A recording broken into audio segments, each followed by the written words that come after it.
Je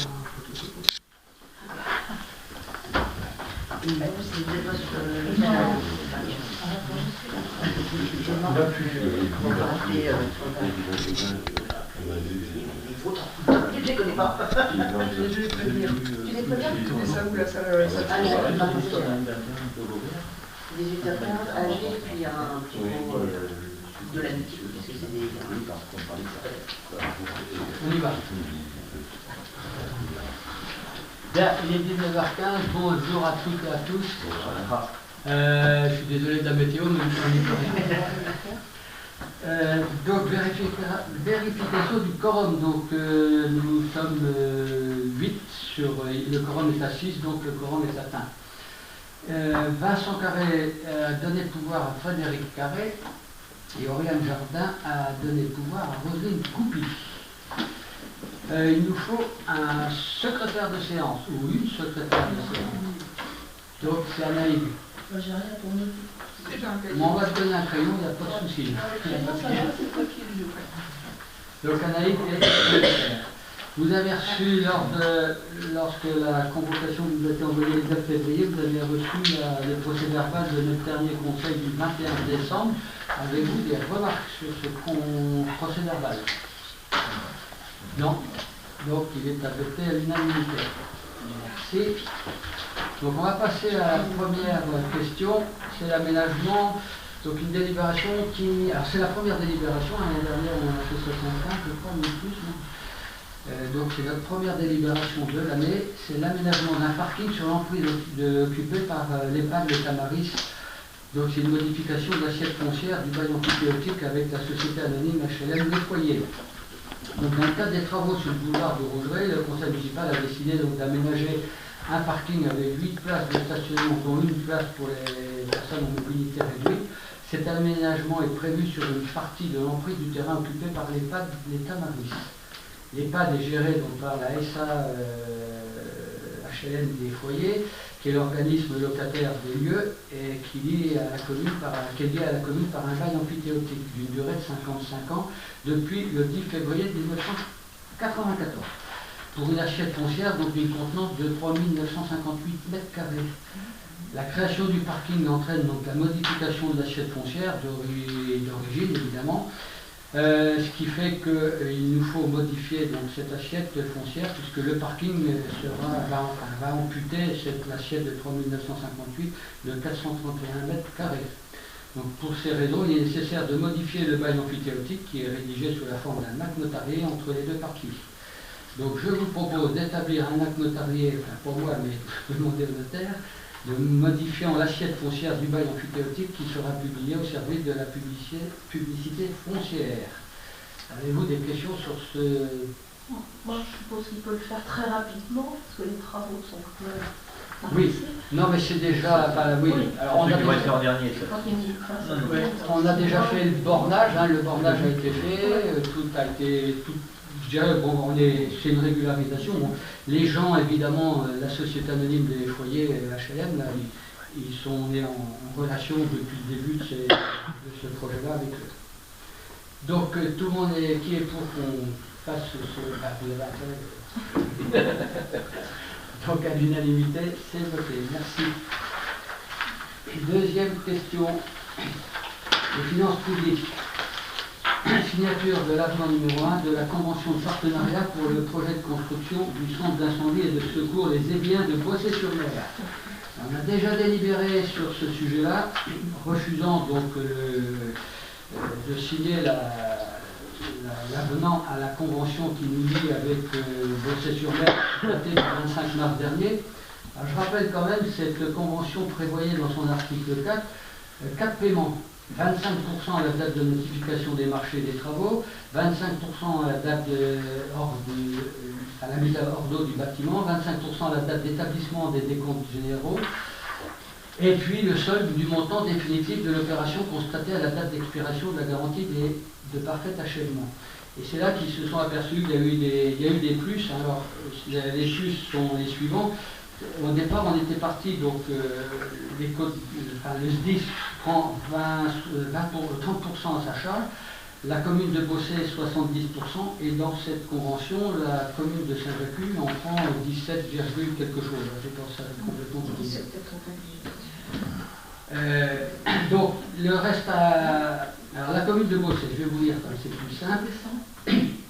La commune de Bossé-sur-Mer nous a informé dernièrement que le bilan financier de l'opération de construction, incluant l'ensemble des dépenses engagées, s'établit à 878 819,55, soit une différence de 45 486,55. Hors taxe, dont 13 645,97 à la charge du SDIS, puisque ça représente les 30%, et 31 840 euros. 58, 70%, donc à la charge de Bossé-sur-Mer et des communes partenaires, donc c'est la commune de Saint-Jacques. Donc pour mémoire, le montant prévisionnel était estimé à 833 333. L'augmentation du coût des travaux est due à la faible résistance mécanique, c'est ce qu'on avait expliqué la dernière fois, du terrain où a été réalisé donc, le centre de secours. Donc la commune de Bossé-sur-Mer demande à la commune de prendre à sa charge 17,88% de 31 840, soit 5 693,10 €. Donc, lors de notre séance du 21 décembre dernier, nous avons refusé de signer cet avenant. Et par courrier en date du 3 janvier, le maire de Bossé nous a rappelé que la convention initiale signée le 25 mars 2019 impose à la commune le versement donc, du solde du montant définitif de l'opération constatée à la date d'expiration de la garantie de parfait achèvement. De plus, la commune risque d'engager sa responsabilité financière vis-à-vis du maître d'ouvrage dans la mesure où le contrat initial l'engage si elle décide de ne pas participer financièrement aux travaux supplémentaires. Donc, on est quelque part obligé d'y passer et de signer cet avenant et de financer les 5 693,10 €. Avez-vous des questions? J'ai une question, j'ai à dire quelque chose. Eh bien, vas-y. Devant la menace d'une procédure engagée par la commune de Bossé-sur-Mer et à la relecture de la convention, il me paraît obligatoire de solder cette charge, bien qu'elle soit constitutive d'un manque de rigueur du maître d'œuvre. Oui, tout à fait. Tu as raison. Théoriquement, lorsqu'on construit une construction, maintenant on fait une étude de sol avant. Et comment ça a été fait ça vient d'une erreur de départ. Ils auraient dû si vous voulez, ça a été fait en 2019, on n'y était pas. On n'a pas suivi évidemment les travaux parce que c'était sur le commune. Évidemment, par exemple, pour les logements sociaux qui vont se construire, il y a eu une étude de sol qui a été faite, il y a eu des forages. Bon. Ce qui permet justement de... Pas tous à la fois, sinon on n'enregistre pas. Donc effectivement, mais si vous voulez, il y a eu des dépassements, mais malheureusement ça arrive souvent dans des projets assez importants. Là, la règle c'était de payer 3 fois 25% et le reste c'était le solde. Eh bien, ça aurait pu être un moins, mais malheureusement c'est un plus. Et on peut, voilà. Alors, on a quand même interrogé les services, comment dirais-je, juridiques du CDG, qui nous ont dit globalement, on était un petit peu tenu d'honorer cet engagement du 25 mars 2019. Donc voilà. Avez-vous d'autres questions? À partir du moment où on y est obligé, je ne vois même pas pourquoi on passe en délibération. Alors, on est contraint d'accepter. J'aurais pu continuer, puisque c'est un montant qui est inférieur aux 20 000 qui sont selon les délégations. Par souci de transparence, on a voulu en parler au Conseil. Mais effectivement, on aurait pu passer ça et vous dire, voilà, j'ai engagé la défense. Donc, s'il n'y a pas d'autres questions, qui est pour? On n'a pas le choix. À contre-cœur. On n'a pas le choix. Et nous allons payer. Alors, les finances publiques. Bonne nouvelle pour les Jaguars, on va dépenser moins de sous. Pour les indemnités du maire et des élus. Le service de gestion comptable nous demande de corriger le montant des indemnités de fonction allouées au maire, à la première adjointe et aux conseillers délégués. Notre enveloppe indemnitaire globale dépasse l'enveloppe maximale réglementaire. Alors, il faut savoir, pour bien comprendre, c'est qu'une commune de notre strate, on a droit à un maire et 4 adjoints. Un maire et 4 adjoints, ça permet d'avoir un En effet, les taux maximum des indemnités de fonction pour les communes de 500 à 999 habitants sont les suivants. Le maire 40,3% de l'indice brut terminal et chaque adjoint de 10,7% de l'indice brut terminal. Alors l'indice brut, je ne sais plus où il est, je ne l'ai pas, mais c'est pas grave. Ce qui avait été décidé, pour que tout le monde comprenne bien, c'est que lors de l'installation du premier conseil en 2020, il y avait effectivement un maire et 4 adjoints, on avait une enveloppe globale qui faisait 58%. Il y a eu l'histoire, vous la connaissez, il y a eu réélection suite aux différentes démissions. Et comme il y a eu démission après l'arrêté préfectoral ordonnant la mise en place, donc, de nouvelles élections, le résultat est fait que nous avons le droit qu'à un maire et un adjoint. Bon. D'un commun accord avec Nathalie, on a décidé, ce qui était le cas déjà dans la première partie de la mandature, c'était de diminuer l'indemnité du maire comme celle des adjoints pour pouvoir mettre une somme d'argent sur les conseillers délégués. Sauf que, alors il y a deux petites erreurs qu'on a fait, c'est que, on aurait dû revoir la copie, parce qu'on a fait le calcul sur l'enveloppe globale comme s'il y avait 4, mais finalement c'était un maire plus, le maire plus un adjoint, et donc on a dépassé légèrement l'enveloppe globale, et ce qu'il fallait faire, il n'y avait pas besoin de prendre une délibération si j'avais pris l'indemnité globale, totale, mais comme on a diminué à peu près de 10 points l'indemnité qui lui est allouée, il fallait reprendre aussi une deuxième délibération en 2022. Donc on est obligé de... je ne sais pas si vous avez compris. Bon, résultat, ce qui fait que on a... Alors j'avais un petit tableau.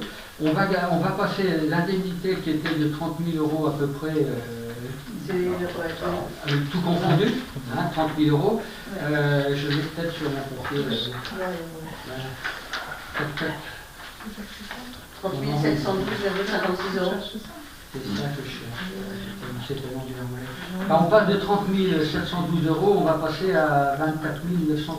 On va gagner en gros à 24 900, on gagne 5 000 €. Donc il y aura 5 000 € de dépenses en moins pour le budget général de la commune.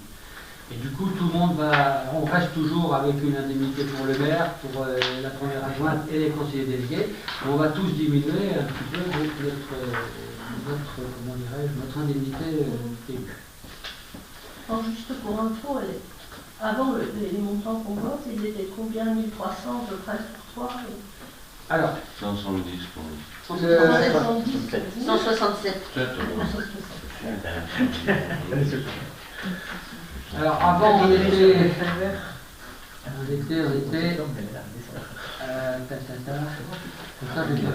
Toi t'étais à 1300 apparemment, et nous on était 167 et des boîtes. et on est redescendu, je suis redescendu à 1224. Et Nous, on passe à 146. La première adjointe, elle 286. est redescendue à 286 et elle était à 300.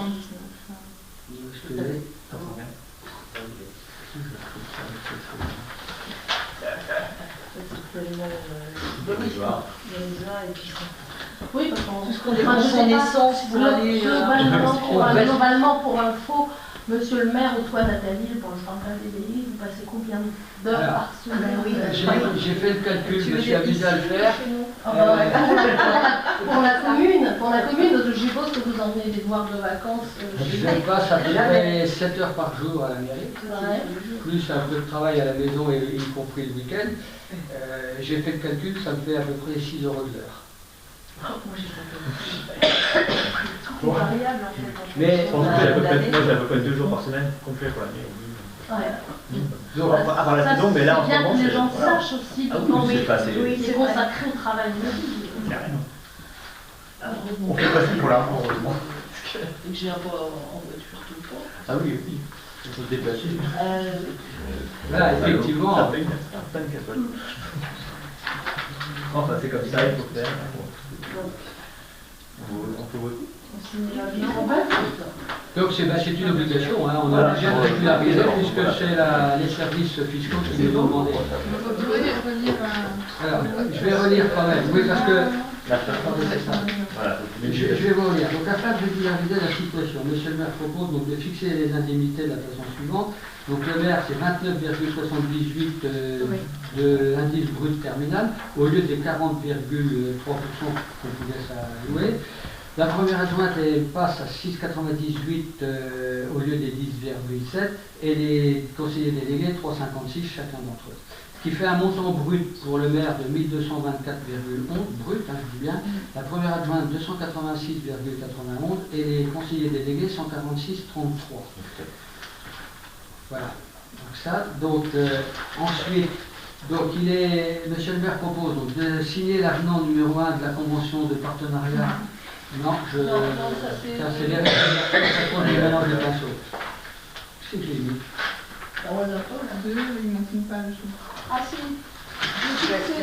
Ah, ça, là. Vous pouvez nous les papiers au recto et verso, mais à chaque fois je me mélange. Donc après en avoir délibéré, décide de fixer les indemnités aux élus comme indiqué ci-dessus, ce que je viens de vous indiquer, indique que les crédits nécessaires seront inscrits évidemment sur le budget primitif de 2024 de la commune, précise que la commune ne réclamera pas l'indu car le service a bien été effectué par les élus. Dit que le coût des indemnités des élus pour la commune passe de 30 712,56 en 2023 à environ 24 997. Finalement, tout était marqué, il suffisait de lire correctement la délibération. Donc voilà, donc, avez-vous des questions? Non. Eh bien, qui est pour? Donc à l'unanimité, merci. Bon, après bien avoir bafouillé, je vais passer la parole à Madame Annie Lorette, pour instaurer la prime de pouvoir d'achat exceptionnel. Donc, instauration de la prime de pouvoir d'achat exceptionnel. L'organe délibérant d'une collectivité ou d'un établissement public peut instituer une prime de pouvoir d'achat exceptionnel forfaitaire au bénéfice des agents publics de la fonction publique territoriale. Elle vise à soutenir le pouvoir d'achat des agents publics percevant une rémunération annuelle brute inférieure ou égale à 39 000 €. Les agents peuvent bénéficier de la prime de pouvoir d'achat exceptionnel s'ils remplissent les conditions cumulatives suivantes. 1. Avoir été nommé ou recruté par une collectivité territoriale ou l'un de ses établissements publics à une date d'effet antérieure au 1er janvier 2023. 2. Être employé et rémunéré par une collectivité territoriale ou l'un de ses établissements publics au 30 juin 2023. 3. Avoir perçu une rémunération brute inférieure ou égale à 39 000 € au titre de la période courant du 1er juillet 2022 au 30 juin 2023. Donc, le conseil municipal détermine le montant de la prime dans la limite du plafond réglementaire prévu pour chaque niveau de rémunération. Vu le Code général de la fonction publique, vu le décret, vu l'avis favorable de principe du comité social territorial, on propose d'instituer la prime de pouvoir d'achat exceptionnel au sein de la commune, déjà. Ensuite, de fixer le montant de la prime de pouvoir d'achat exceptionnel pour chaque niveau de rémunération comme suit. Donc, rémunération brute supérieure à 23 700 € et inférieure ou égale à 27 300. Le plafond réglementaire étant à 700 €, on propose 700 €. Supérieur à 27 300 et inférieur ou égal à 29 160, le plafond 600 €, on propose 600 €. Supérieur à 29 160 € et inférieur ou égal à 30 840, le plafond 500, on propose 500. Supérieur à 30 840 et inférieur ou égal à 32 280, plafond 400, on propose 400. Supérieur à 32 280 € et inférieur ou égal à 33 600 €, plafond 350, on propose 350.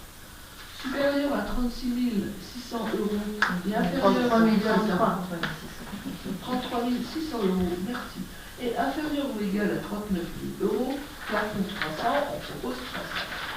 Et tu as oublié la première ligne, c'est inférieur ou égal à 23 700 et 800 €.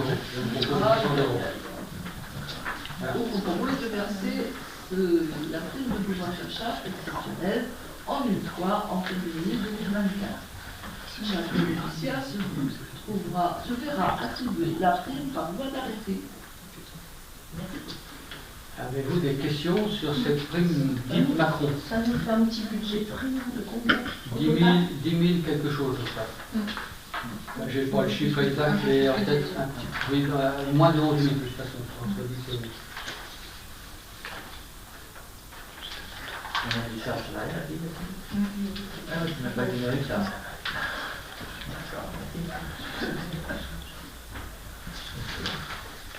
Elle s'est pas exonérée pour nous, plus de charge. Non, tu vois, ça aurait pu C'est chargé. Macron, oui, mais... Bah ouais, bon. Ok, Avez-vous d'autres questions? Alors, qui est pour? Donc, merci. Donc, à l'unanimité. Anaïs, comme tu es bien parti, tu vas nous parler de la mise à jour du tableau des effectifs suite à un avancement de grade sur l'année 2024. Alors, conformément à l'article 4 de la loi du 26 janvier 1984, les emplois de chaque collectivité ou établissement sont créés par l'organe délibérant de la collectivité ou de l'établissement. Il appartient donc au conseil municipal de fixer l'effectif des emplois à temps complet et non complet nécessaires au fonctionnement des services communaux, même lorsqu'il s'agit de modifier le tableau des emplois pour permettre des avancements de grade. Le centre de gestion des Côtes d'Armor a adressé la liste des agents de la commune promouvables à un avancement de grade au titre de l'ancienneté ou au titre de l'examen au titre de l'année 2024. Cette modification préalable à la nomination entraîne la suppression de l'emploi d'origine et la création de l'emploi correspondant au grade d'avancement.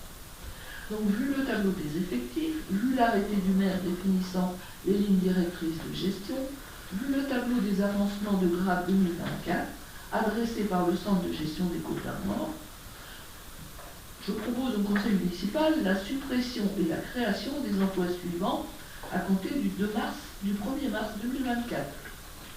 Agent spécialisé principal de 2e classe des écoles maternelles, à temps complet, et création, donc suppression, et la création, agent spécialisé principal de 1re classe des écoles maternelles, toujours à temps complet.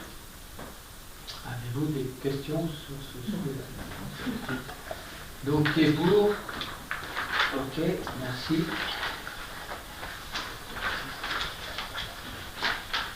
Alors, madame la première adjointe, je vais prendre la parole pour nous parler des emplois saisonniers pour le musée communal de la maison du pêcheur. Alors, pour assurer les permanences d'ouverture de notre musée communal de la maison du pêcheur pendant les vacances scolaires d'avril, mai et été, la commune doit recruter des saisonniers. Vu le Code général de la fonction publique et notamment l'article L313.1 en vertu duquel les emplois de chaque collectivité ou établissement sont créés par l'organe délibérant de la collectivité ou de l'établissement, considérant la nécessité d'assurer les permanences d'ouverture de la maison du pêcheur durant les vacances scolaires d'avril, de mai et d'été. Donc nous proposons de créer 2 emplois saisonniers pour assurer les permanences de la maison du pêcheur du 22 avril au 5 mai et du 15 juillet au 25 août 2024. Donc nous décidons de créer 2 emplois saisonniers suivants. Donc, du 22 avril au 5 mai à raison de 17,5 heures par semaine et du 15 juillet au 25 août à raison de 35 heures par semaine. Avez-vous des questions? Donc c'est comme l'année dernière, on n'a rien changé. C'est pareil. Non, non, Oui, enfin, on a une semaine en moins. Oui, D'accord. Avez-vous des questions? Non. Donc, qui est pour? Qui s'abstient? Qui est contre?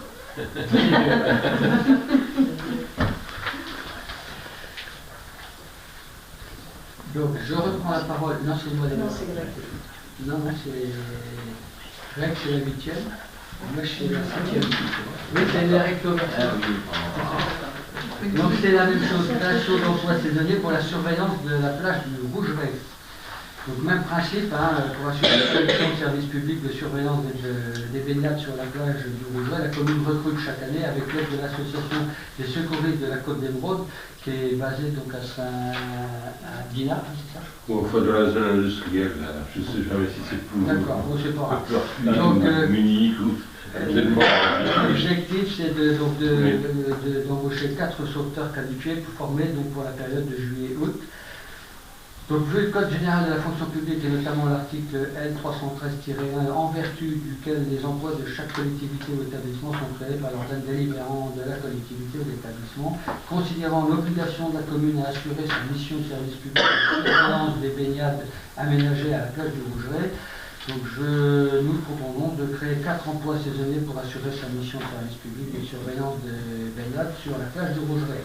Le conseil municipal, donc, ce qu'on vous propose, c'est de décider de créer 4 emplois, donc un chef de plage, un chef adjoint de plage et 2 surveillants sauveteurs aquatiques. Pour la durée hebdomadaire de ces emplois sera donc de 35 heures par semaine. Indique que la rémunération pourra être comprise entre l'indice brut IB 367 à 374. Et ça serait sur la période, donc ça serait du 5 du 5 juillet au 31 août 2024. J'ai sauté les paragraphes. Oui. Alors, pour vous dire, Vincent et moi, on va aller à l'Assemblée Générale donc, de la SCE, là, le 23 février. L'année dernière, en fait. Comme l'année dernière, À Ah. 18h30. Donc, avez-vous des questions sur ces postes-là? Qui est pour? Donc, tout le monde a l'unanimité, merci. Donc là, je te porte la parole. Alors, chaque année, la commune recrute des saisonniers pour renforcer le service technique. Les saisonniers auront pour mission d'entretenir les plages et le GR34, de nettoyer les bacs à marée, de nettoyer les rues et parkings, de balayer les rues, d'entretenir les sanitaires publics de la commune. Vu le Code général de la fonction publique, et notamment l'article L313-1, en vertu duquel les emplois de chaque collectivité ou établissement sont créés pour l'organe délibérant de la collectivité ou de l'établissement. Considérant qu'en raison du surcroît de travail au service technique pendant la période estivale, M. Berthaud propose au conseil municipal de créer 2 emplois saisonniers pour renforcer l'équipe technique. Le conseil municipal attend l'avoir délibéré, décide de créer les 2 emplois. Alors, un agent des services techniques du 8 juillet au 31 août, 30 heures semaine. Un agent polyvalent des services techniques du 8 juillet au 31 août, 35 heures semaine. Vous avez des questions? En gros, c'est pareil que l'année dernière. C'est la même chose et c'est pour remplacer, je dirais, les personnels qui sont en vacances. On a la moitié des effectifs. En juillet août. Alors, qui est pour? Personne ne s'abstient. Merci. Merci pour vous. Question numéro 11, donc l'adoption de la nouvelle convention de partenariat pour la gestion d'un point contact, la Poste Agence Communale. Non. Ah, il est vraiment saisonnière de port. oui. Et après, il y a le partenariat. Je pense que vous Il y a encore un paginé. Ah, pour lui. Parce que pour nous pas. Et même ça marche pas. Donc chaque année dans l'enceinte de la zone de mouillage, c'est-à-dire au port de la Haute-Cosselle, la commune met à disposition donc, des usagers du port des passeurs. Donc cette année, la période fixée est du 15 juin au 15 septembre 2024. Vu le Code général de la fonction publique et notamment l'article L313-1 en vertu duquel les emplois de chaque collectivité ou établissement sont créés par l'organe délibérant de la collectivité ou de l'établissement, considérant la nécessité de recruter des passeurs pour permettre aux usagers du port d'accéder à leur mouillage pendant la période du 15 juin au 15 septembre 2024. Donc, on propose de créer 3 emplois saisonniers pour renforcer l'équipe technique. Alors, je lance aussi également un appel parce que pour l'instant, on n'a qu'une passeuse et il en faudrait donc 2 autres, donc, qui travailleraient moins que le premier passeur. Donc si vous avez si vous connaissez des gens qui ont leur permis bateau, Alors que ce soit garçon, fille, jeune, plus vieux, etc., il n'y a pas de problème. Hein. On recrute. On recrute. Voilà, donc décide de créer les 3 emplois saisonniers suivants à temps non complet. Donc en gros, c'est 30 heures maximum hein, par semaine. Donc le passeur du 15 volts les 3 passeurs. Quoi. Précise que la durée hebdomadaire donc, sera un maximum de 30 heures, que la rémunération est fixée sur l'indice brut IB 367 et autorise le maire à recruter des agents contractuels pour faire face à des besoins liés à un accroissement saisonnier d'activité comme proposé ci-avant en application de l'article 332-23, deuxième précisé. Voilà. Avez-vous des questions? Avez-vous des questions? L'expression pour renforcer l'équipe technique, Oui, c'est ça, je me suis un dit. copier-coller d'un autre. Oui, tout ça. Il n'y a pas de mettre ça, de créer 3 emplois saisonniers pour renforcer les équipes. Non, Ah, il n'y a pas besoin. On va. C'est Jean-Michel qui sera content si vous. Si l'équipe technique, c'est Patrick. Et à partir de quel âge il croit se À partir du moment où il donne le permis. Le permis, c'est 16 ans. 16 ans. Oui. 16 ans. donc appelle l'avis à la population. Qui est T'en cherches quoi? deux. Deux, il nous en manque 2. Oui, il en manque 2. Qui est contre? Qui est pour? Qui s'abstient? Qui est pour? Bien, on va continuer toujours pour les emplois saisonniers, mais au camping municipal. Donc la parole est à Frédéric. Donc en raison de l'ouverture du camping municipal de la Manchette du 1er avril au 30 septembre et du surcoût de travail pendant la saison estivale, il y a lieu de recruter des emplois saisonniers pour l'accueil ainsi que pour l'entretien des sanitaires. Donc, vu le Code général de la fonction publique et notamment l'article L313-1 en vertu duquel les emplois de chaque collectivité ou établissement sont créés par l'organe délibérant de la collectivité ou de l'établissement, le Conseil propose de créer 5 emplois saisonniers pour renforcer l'équipe administrative et technique du camping. Donc ces emplois saisonniers donc, seraient sous la forme de 3 emplois saisonniers suivants à temps non complet. Donc un agent d'accueil du 6 avril au 30 juin à raison de 17h70 par semaine. Un agent d'accueil du 1er juillet au 31 août à raison de 35 heures semaine. Un agent d'accueil du 1er septembre au 30 septembre à raison de 15h50 semaine. Et 2 agents d'entretien du 1er juillet au 31 août à raison de 30 heures par semaine. Donc on précise que la durée hebdomadaire de ces emplois est précisée donc ci-dessus.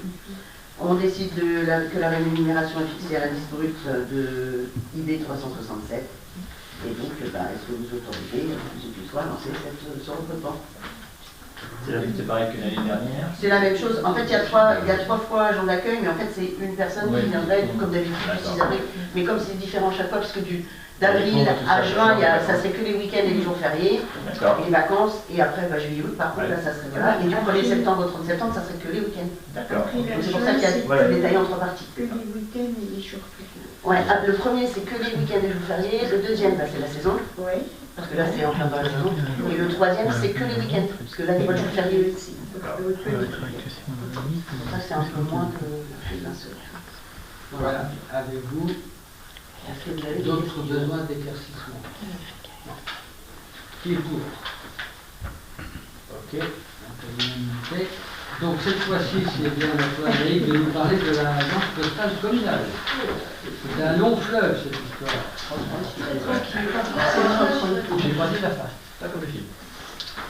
L'Association des maires de France et des présidents d'intercommunalités et le groupe La Poste ont signé un nouveau protocole d'accord de présence postale territoriale 2023-2025. L'AMF et La Poste ont engagé une large concertation visant à définir un nouveau modèle de convention relative à l'organisation de la Poste, agence communale et intercommunale.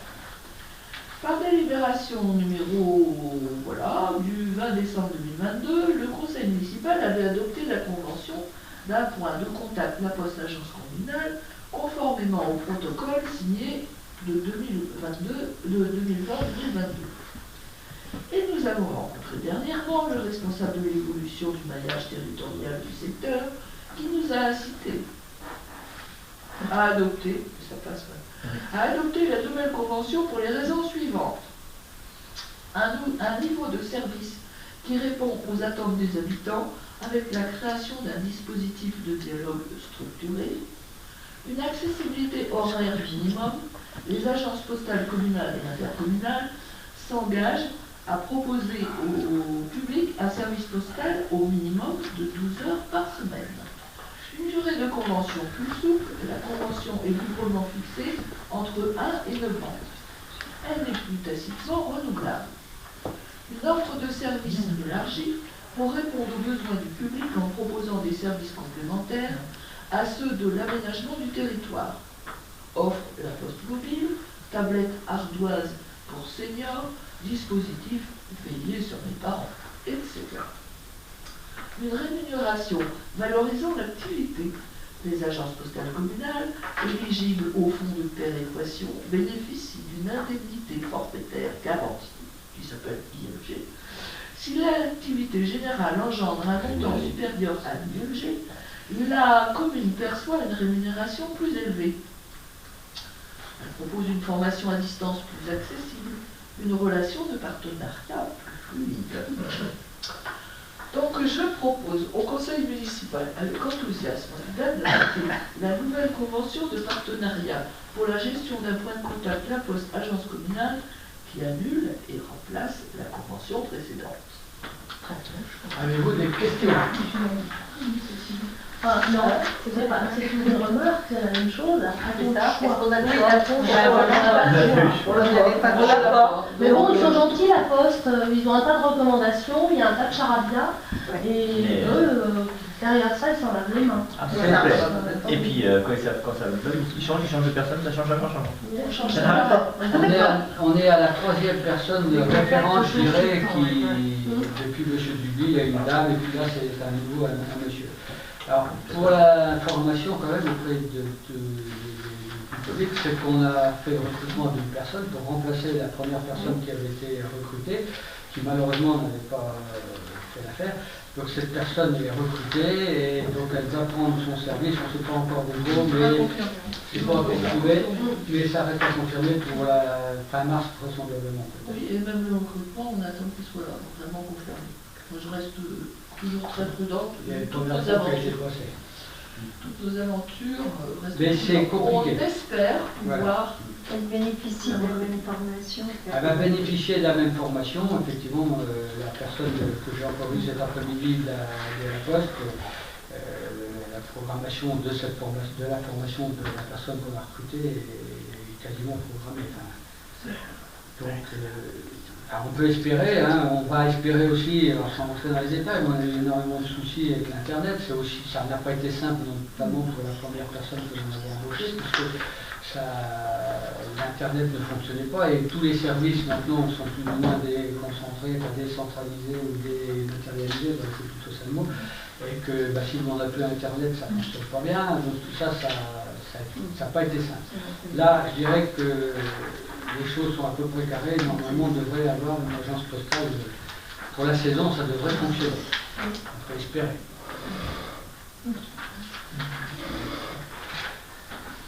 Donc, si vous n'avez pas de questions, qui est pour passer à la nouvelle convention? Eh bien, écoutez, s'il y a 2 points d'information que Grégory voudrait nous faire part, ça concerne entre autres les travaux du boulevard. Il y a deux choses. Par rapport au travaux du boulevard du Rougeret, surtout la presse qui va communiquer là-dessus, si c'est possible. Je vous informe que la circulation sera perturbée sur la presqu'île la nuit du mardi 12 mars au mercredi 13 mars 2024. Un plan de circulation sera mis en place pour les véhicules légers.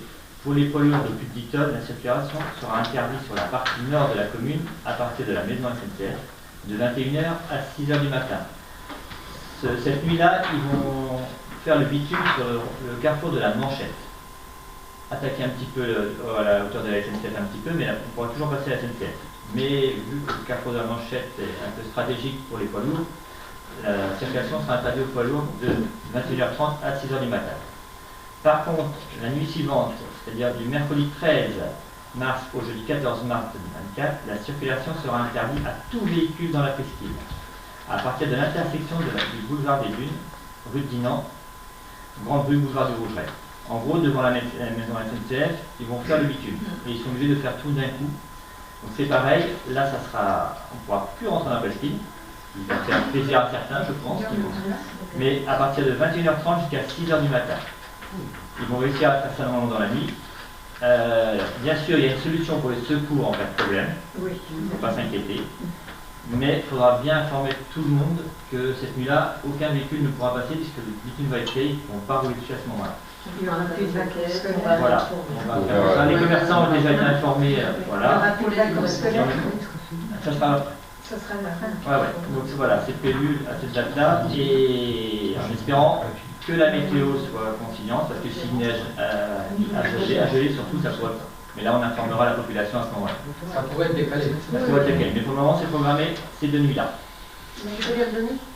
Alors, la nuit du 12 au 13, ça sera le carrefour de la Manchette, et du 13 au 14, le buveur de lune. Et la nuit du 12 au 13, on peut quand même. En voiture, on peut passer tout ça. C'est que les poids lourds là qui ne pourront pas. D'accord. Et même certains poids lourds pourraient passer, mais ça va être compliqué parce que pour les faire redescendre, c'est la redescendre. À rentrer, ça peut aller, mais descendre après, du coup, on ne peut pas qu'on l'attention. C'est compliqué. Ah, c'est ouvert à 6h du matin. Oui, c'est vraiment que la nuit. C'est que la nuit. Donc c'est fermé. 21h30. Il y aura une signalétique dans la rue, je Oui, bah, ça sera La signalétique va être faite sur Ouais, pas de t'as pas la pocket et pocket. tous les moyens d'information. Les Pas commerçants, votre évidemment, en fait, Ton sont papier, informés. ton papier, tu peux me le filer? Mais je fais le compte rendu. Eh bien, C'est pas bon. assurer que la population.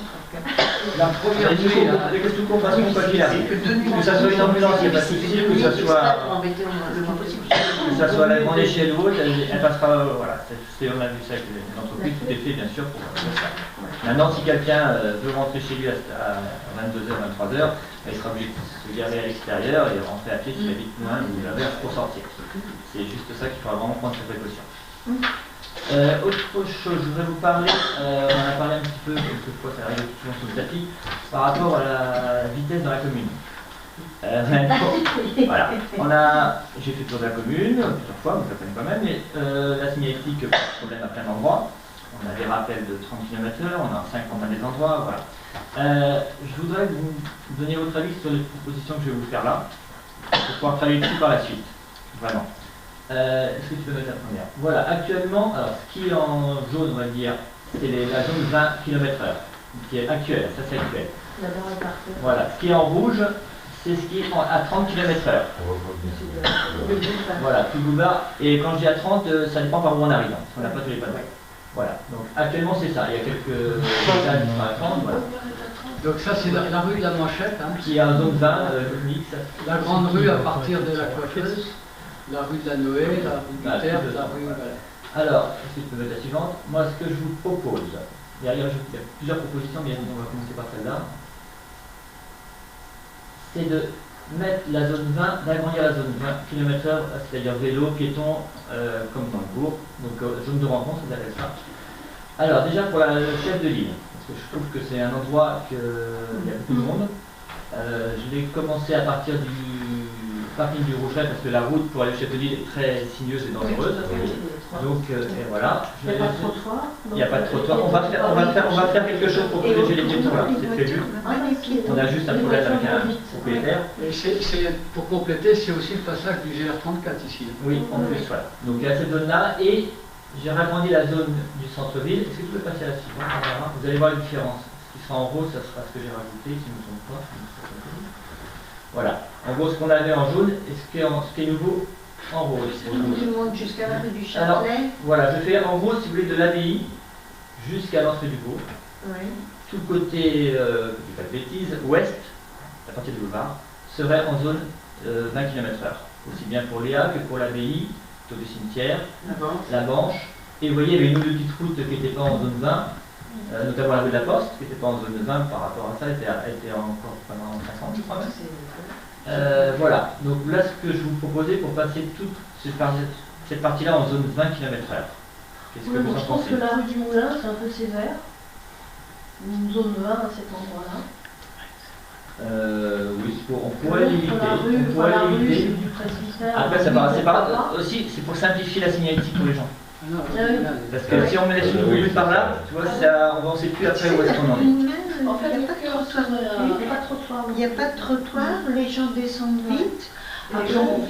Après, à 20 km/h, comment tu le fais respecter? Alors après, Parce que, alors, ce que je fais, voilà, c'est... ces panneaux, c'est gentil, mais si c'est Mais- pas resté. Voilà, mais ça donne une réglementation et elle serait pareille sur tout ce secteur-là. C'est ça que je veux surtout, qu'on n'ait pas des endroits 50, 30, 20 et que personne ne sait où on va, quoi.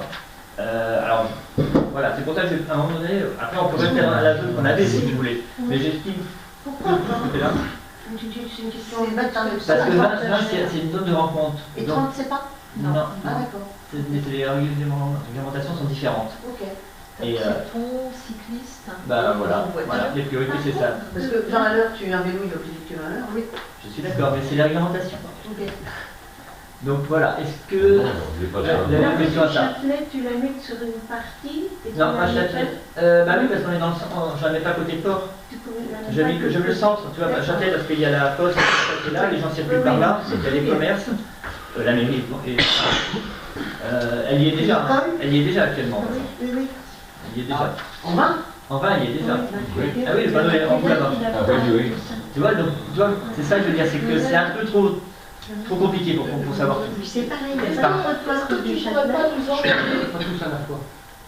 les plans par mail? Oui, ouais, mais Parce que je trouve que ce soir, bon, c'est pas le je moment. voulais vous expliquer comme ça pour que vous voyez, après on voit les plans, je vous envoie envoie. les plans et puis Début on d'année. réagit après, quoi. Donc ça c'est la zone 20, donc elle serait comme, voilà, ce que je vous propose. Par contre maintenant, on a le problème, c'est que dans la commune, on a 30 et 50 km/h. Donc il y a deux possibilités, soit 50, soit on met tout à 30. Est-ce que tu peux passer au suivant, s'il te plaît?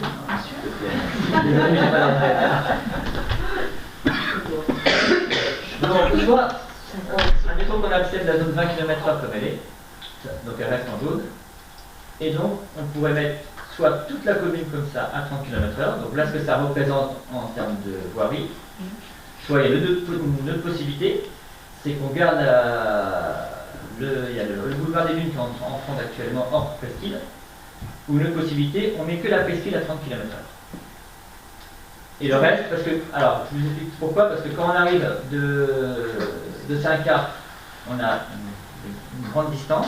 Ouais. Par contre, alors il y a des habitations, hein, donc c'est pour ça. Mais je veux quand même qu'on précise parce que il y a des habitations, donc soit on la laisse en 50 et on arrive dans la presqu'île, on estime que là il y a plus de fréquentation et on met à 30, soit on fait toute la commune.